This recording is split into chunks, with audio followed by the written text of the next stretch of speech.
Thank you for joining us. Today we have an update on the Bearspaw South Feeder Main repair and impacts to citywide water service. We'll be hearing from General Manager of Infrastructure Services, Michael Thompson, and Director of Capital Priorities and Investment, Francois Bouchard. We'll hear the remarks and then there will be an opportunity to ask questions after. I'll now turn it over to General Manager Michael Thompson.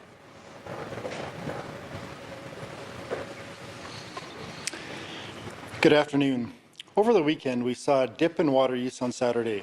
On Sunday, we saw an increase in water use to 509 million litres.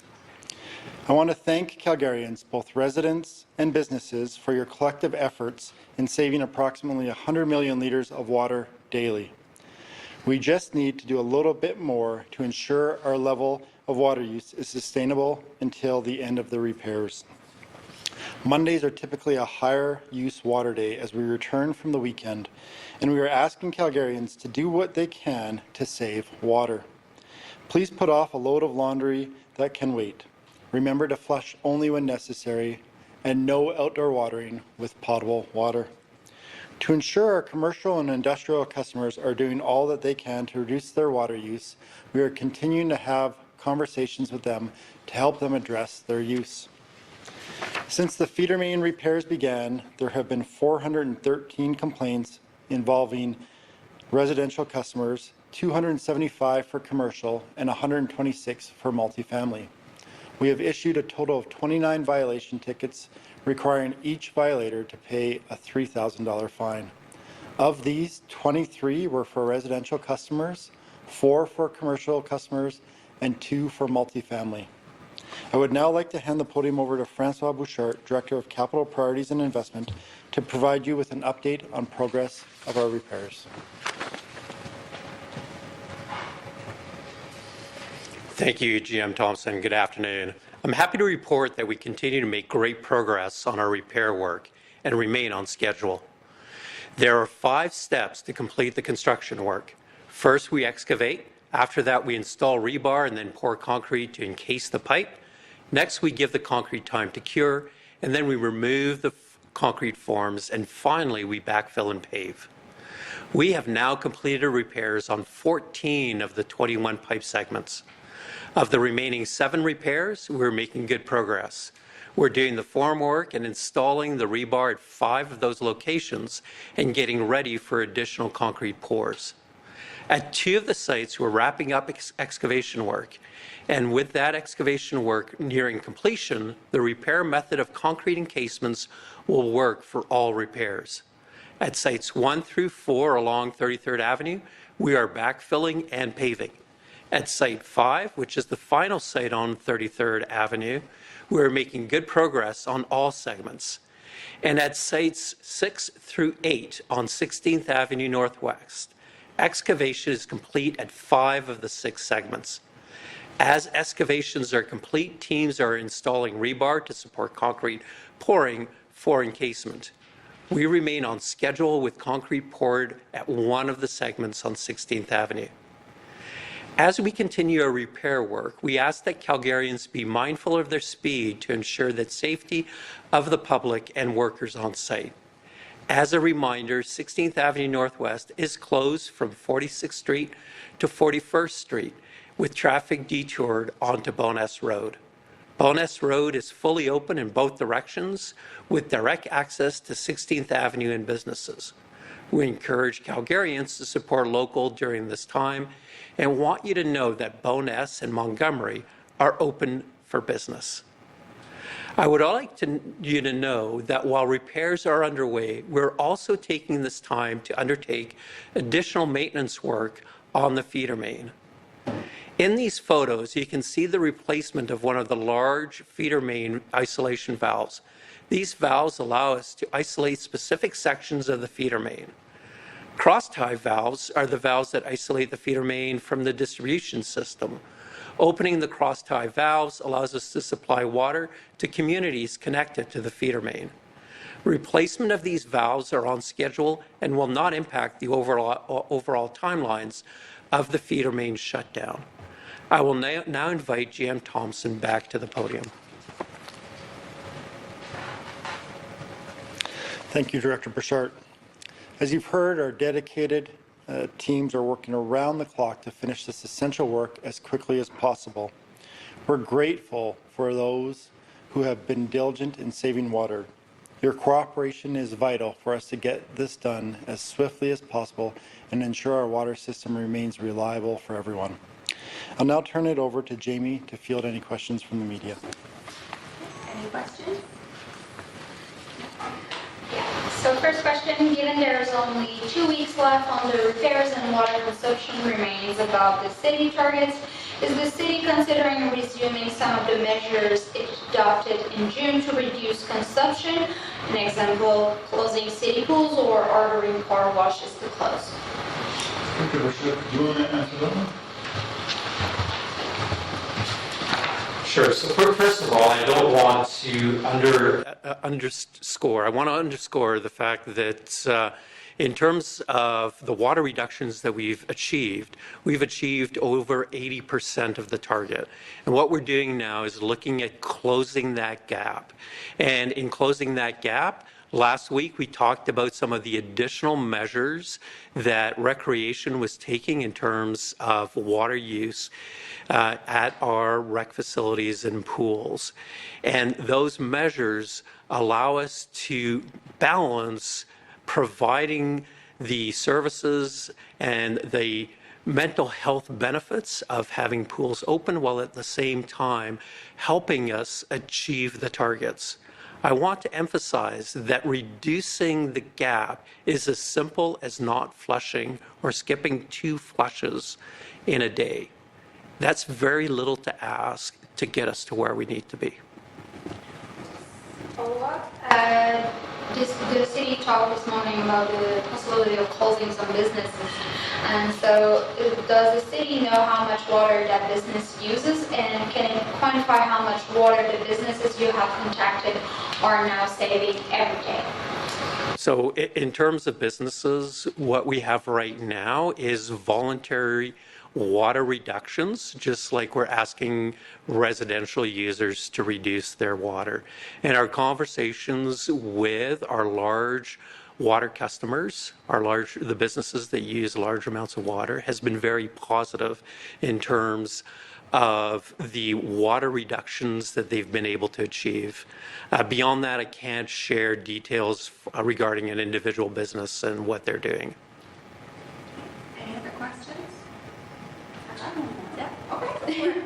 I want to talk about tickets and violation tickets and alerts. So you give numbers about 430, 275 alerts, but only 29 violation tickets were issued. Can you explain a bit more why there's so many alerts but so few tickets? So all our bylaw officers follow the required process.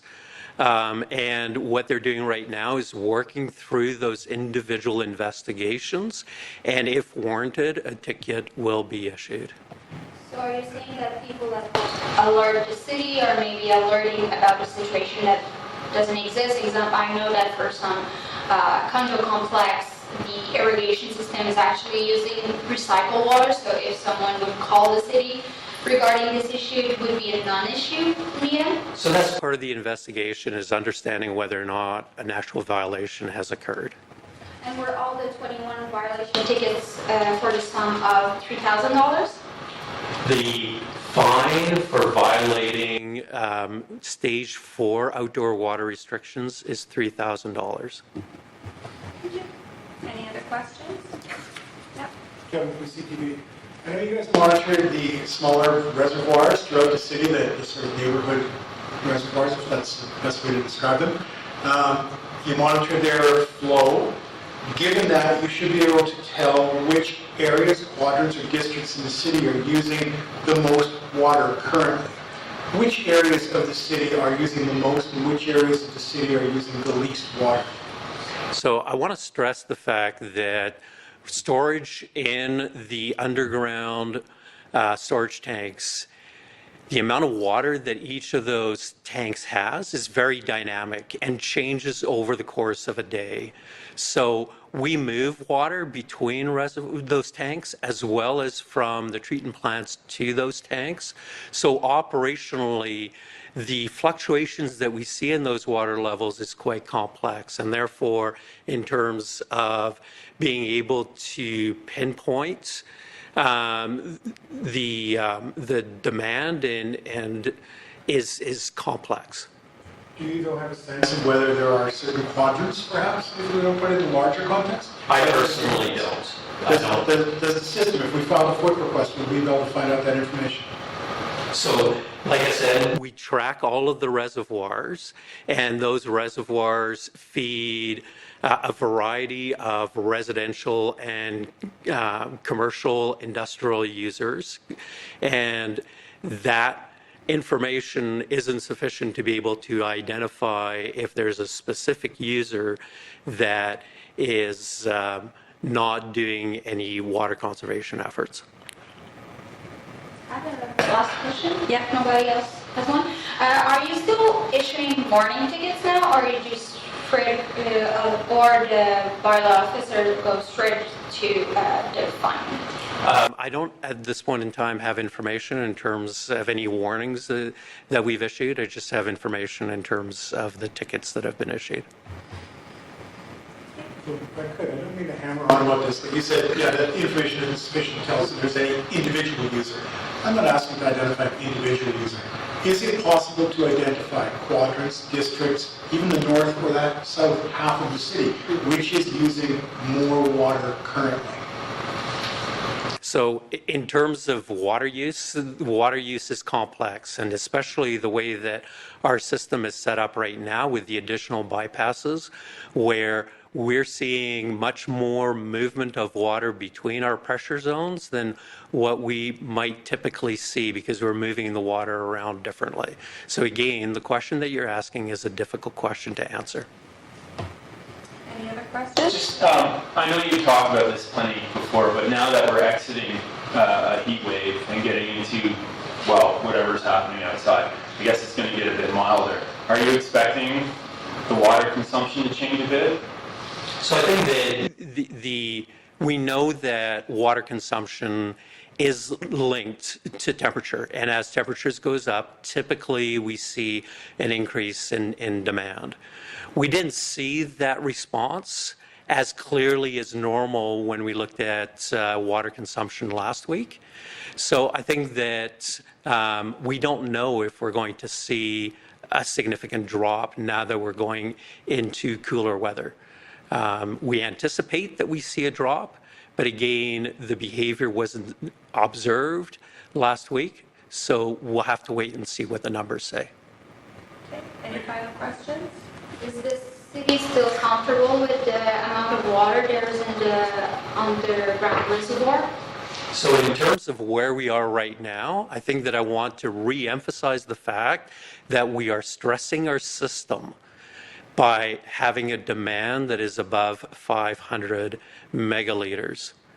What we're doing is pushing our Glenmore plant to its capacity, to its full capacity. It means that we have to defer some of the work that we would normally do. And the risk is there that if we have a failure that we can't resolve very quickly, we could quickly precipitate into a crisis. So you're not comfortable with the water level underground? So in terms of the water levels in our storage, what we're finding is that it is at the tipping point in terms of our ability to sustain. If we have a failure, then we will go over that tipping point.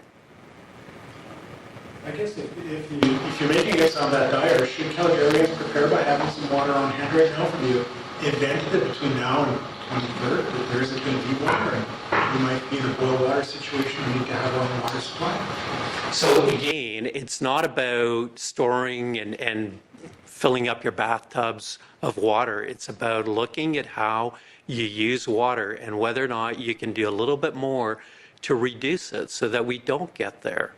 That's the critical thing that we should be focusing on. Can I just add on to that?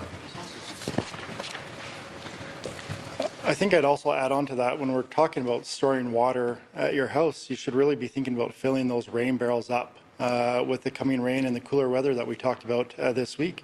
And so we know that right before these repairs started, there was a big rain event, which allowed a lot of people to fill up your rain barrels. We know that those are starting to drop down.